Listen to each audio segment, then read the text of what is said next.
Saudi আরবে driving licence computer exam নিয়ে যারা চিন্তিত, আজকের ভিডিওটা তাদের জন্য। আসসালামু আলাইকুম, বাইকার অফ নরসিংদীর পক্ষ থেকে সকলকে স্বাগতম। আশা করি সকলে ভালো আছেন। আপনারা ইতিপূর্বে আমার ড্রাইভিং লাইসেন্স কম্পিউটারের যে এক্সামটা আছে ওইটা আমি আপনাদেরকে সরাসরি কম্পিউটারের মাধ্যমে দেখাইছিলাম।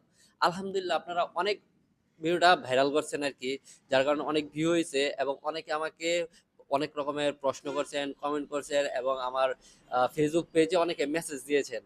তো আমি সকলকে ওই রকম ভাবে সময় দিতে পারি নাই। তো আমি আজকে আপনাদের জন্য আরেকটা নতুন ভিডিও নিয়ে আসছি, যে মোবাইলের মাধ্যমে আপনারা কিভাবে কম্পিউটার এক্সাম গুলো আপনারা দেখবেন, ওইখানে কোন কোন প্রশ্নগুলো আসতে পারে বা কি আসে বিষয়, এই সমস্ত বিষয় আপনাদেরকে আমি সেই তথ্যগুলো দিব।